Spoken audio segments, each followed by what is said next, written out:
नमस्कार, जय हिंद, प्रणाम और जय पथिक। साथियों, मैं सामाजिक कार्यकर्ता चौधरी परवीन भारतीय और आज करप्शन फ्री इंडिया संगठन के बैनर तले ग्रेटर नोएडा के कासना स्थित कार्यालय पर वीर विजय सिंह पथिक जी की पुण्यतिथि का कार्यक्रम हम लोगों ने किया है।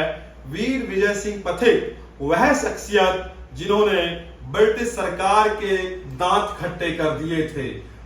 वीर विजय सिंह पथिक वह शख्सियत जिनके एक नहीं अनेक नामों से, यानी कि उनके कर्म के आधार पर उनको अनेक नामों से जाना जाता है। ऐसे हमारे महापुरुष, हमारे प्रेरणा स्रोत, हमारे मार्गदर्शक वीर विजय सिंह पथिक, जिनका जन्म जनपद बुलंदशहर के इख्तियारपुर गुठावली में हुआ और आज पूरे भारत में इनकी पुण्यतिथि को बड़े ही हर्ष और उल्लास के साथ हम सब लोग मना रहे हैं। इनको एक उपाधि राजस्थान केसरी के नाम से भी दी जाती है।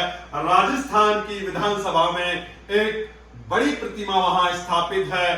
साथियों, मैं आपको बताना चाहता हूं कि वीर विजय सिंह पथिक, जिनके नाम मात्र से, जिनकी तस्वीर को देखने मात्र से ब्रिटिश सरकार के अफसर थर थर कांपते थे, अब वह क्रांतिकारी ही नहीं थे, वो अहिंसावादी भी थे, वो पत्रकार भी थे, वो कवि भी थे, वो साहित्यकार भी थे। उन्होंने तमाम मोर्चों पर लड़ाई को लड़ करके, डट करके इस देश को आजाद कराने में अपनी महत्वपूर्ण भूमिका निभाई थी।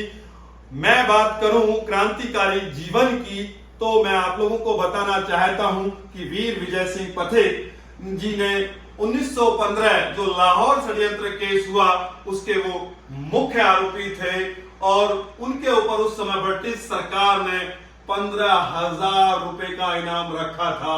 यानी कि आज की बात करें तो लगभग 15 करोड़ के आसपास वह कीमत बैठेगी। दूसरी बात, उनको अहिंसा का भी पुजारी कहा जाता है।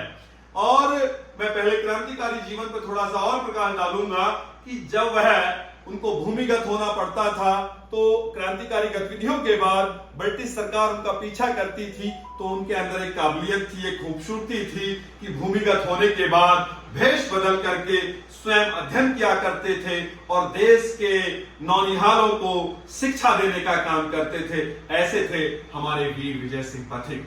आइए हम थोड़ा सा उनका अहिंसावाद का भी जीवन पर प्रकाश डालने का प्रयास करेंगे। तो साथियों, मैं आप लोगों को बताना चाहता हूं कि वीर विजय सिंह पथिक जी ने 1916 में जब भूमिगत वो थे, तो उस समय भूमिगत होने के बाद वह एक मंदिर पर रहे। उनका नाम भूप सिंह राठी हुआ करता था, लेकिन वेश बदलने के बाद उनका नाम वीर विजय सिंह पथिक उर्फ भूप सिंह राठी पड़ा। तो जो संत वहां थे, उन संत ने वीर विजय सिंह पथिक जी के चरित्र को देख करके कहा कि तुम कोई साधारण साधु नहीं हो, तुम कोई साधारण व्यक्ति नहीं हो, तुम्हारे अंदर आपकी जो आंखों का तेज है वो ये बयां कर रहा है कि आप देश के एक बड़े क्रांतिकारी हो। तो आप राजस्थान में जो बिजौलिया किसान आंदोलन चल रहा है, उस किसान आंदोलन का आप नेतृत्व करें। वीर विजय सिंह पथिक बिजौलिया पहुंचते हैं और वहां किसानों पर लगने वाले राज्य के रजवाड़ों और ब्रिटिश सरकार के जो 84 टैक्स थे किसानों के ऊपर, उस टैक्सों के विरोध में बिजौलिया किसान आंदोलन का नेतृत्व किया और कुछ ही माह में उस आंदोलन की धमक ब्रिटिश तक पहुंची, ब्रिटिश संसद तक गई और ब्रिटिश संसद में भारत के इस आंदोलन और बिजौलिया किसान आंदोलन के सामने ब्रिटिश सरकार को झुकना पड़ा और किसानों के ऊपर लगने वाले 84 टैक्सों से किसानों को आजादी दी। उस आंदोलन में एक पत्थर तक नहीं उठा था। ऐसा वो आंदोलन जो अहिंसा के मार्ग पे भारत का पहला अहिंसा आंदोलन था। उसके बाद 1919 में महात्मा गांधी जी ने चंपारण से एक आंदोलन प्रारंभ किया। वह आंदोलन देश का दूसरा आंदोलन था।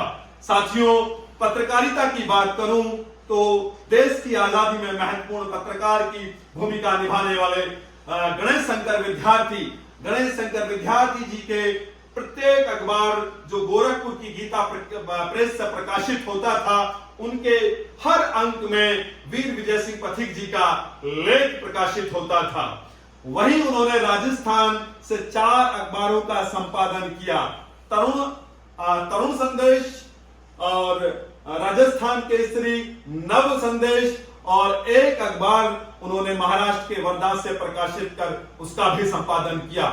ऐसे वो देश की आजादी में अपनी कलम के माध्यम से, अपनी कलम की धार से देश को आजाद कराया। वहीं जब उन्होंने ब्रिटिश सरकार की जेलों में समय काटा था तो उन्होंने अनेकों पुस्तकें लिखी, अनेकों साहित्य लिखे, अनेकों किताबें, कविताओं की लिखी, जिनका प्रकाशन देश की आजादी के बाद स्वयं कुछ अपने खर्च से और कुछ भारत की सरकार ने उन्हें उनका प्रकाशन कराया, जिसमें इंदिरा गांधी जी का भी योगदान देखने को मिलता है। कुछ पुस्तकें तो उनके सामने ही प्रकाशित हुई। उनकी धर्मपत्नी जानकी देवी जी ने भी किताबों के प्रकाशन में अपनी तमाम जमा पूंजी को खर्च कर उनके साहित्य को देश के सामने लाने का प्रयास किया। तो साथियों, वह देश के बड़े पत्रकार, देश की आजादी में क्रांतिकारी की भूमिका निभाई, अहिंसावादी पत्रकार, साहित्यकार और लेखक कलमकार के रूप में वीर विजय सिंह पथिक जी की अनेकों पहचान मैंने आप तक पहुंचाने का प्रयास किया। आज देश के तमाम जगह वीर विजय सिंह पथिक जी की पुण्यतिथि के अवसर पर कुछ कार्यक्रम, विभिन्न तरीके के कार्यक्रम हो रहे हैं।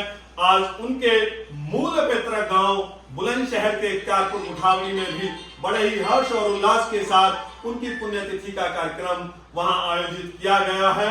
उनके जन्म जयंती और पुण्यतिथि का कार्यक्रम हर वर्ष उनके गांव में भी और राजस्थान के तमाम जनपदों में भी होता है।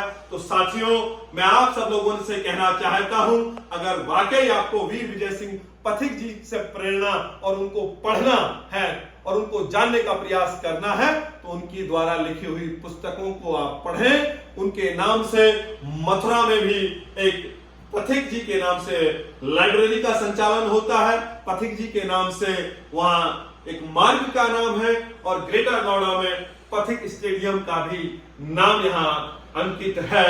तो ऐसे गुमनामी क्रांतिकारी को हम लोगों को, हम सब लोग सामाजिक कार्यकर्ताओं को, राजनीतिक लोगों को, तमाम जो उनकी प्रेरणा से प्रेरित हैं, उन सब लोगों को वीर विजय सिंह पथिक जी की जो मूल आत्मा थी, उस मूल कर्तव्य को देश के सामने लाना चाहिए। और उनकी पुण्यतिथि के अवसर पर मैं भारत की सरकार से ये मांग करता हूं कि वीर विजय सिंह पथिक जी को भारत रत्न मिलना चाहिए, ताकि पूरे विश्व को, पूरे देश को ये पता चल सके कि आजादी में उनका कितना बड़ा रोल था। बहुत बहुत धन्यवाद। जय हिंद, जय भारत।